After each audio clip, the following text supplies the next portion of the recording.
Welcome to W, Day 1 on the Incy alphabet. Bite-sized lettering tutorials for your everyday busy life. When we start off looking at the letter W, there are a few different things about it that you can change. And the basic, easiest thing to change is the way that the basement curves, as I like to call them, because that way you can actually remember them. Sometimes those technical terms get so tricky to remember. But if you think you're going down into the basement and you're curving back up, then it makes sense to call them basement curves. So you can have your basement curves so that they're the same size, 1 and 2. Or you can vary them so that one of them is smaller and the other one is larger. So a skinnier basement curve and a wider basement curve, or a wider basement curve and a skinnier basement curve.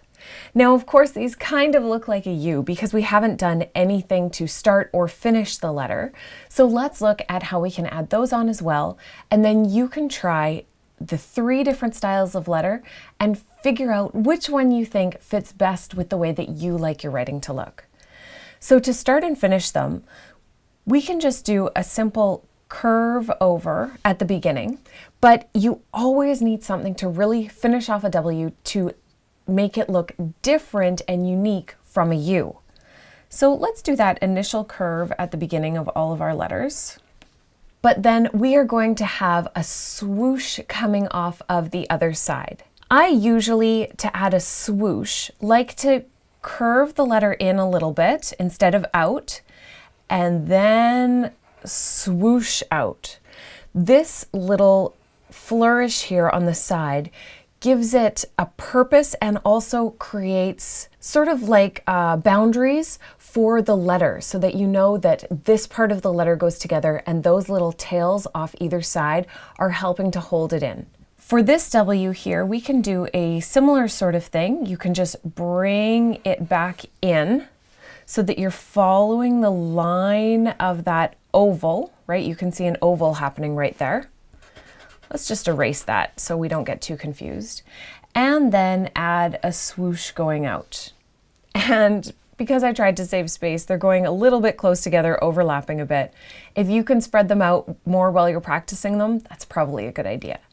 Curving it in like you're creating an oval and then swoosh coming out. Try writing those out a few times so that you can really solidify it before you go in and add in your downstrokes. I'm going to choose this W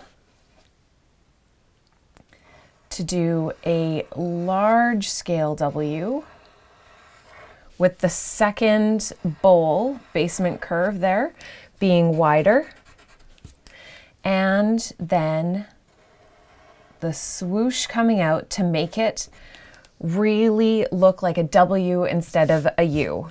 Now we're going to go in and add our downstrokes. So go through how your pen moved. Here it came up, that's an upstroke. Here it goes down, that's a downstroke, and we'll thicken it up, curve up, and a downstroke. Now, of course, you can definitely go through and do this with an actual brush pen, adding your upstrokes and downstrokes. One thing you can do too, if you're not sure and you're wanting to create your letter with a pencil first, is take a gray brush marker, put in your upstrokes and downstrokes, and then go in and pencil it out afterwards. Then you can adjust things about your letter.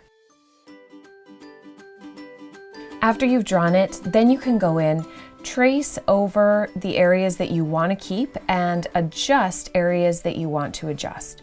So for instance, this lead-in right here, sometimes it's really nice to make that strong, so you can add a bit of weight simply by thickening up your pencil mark.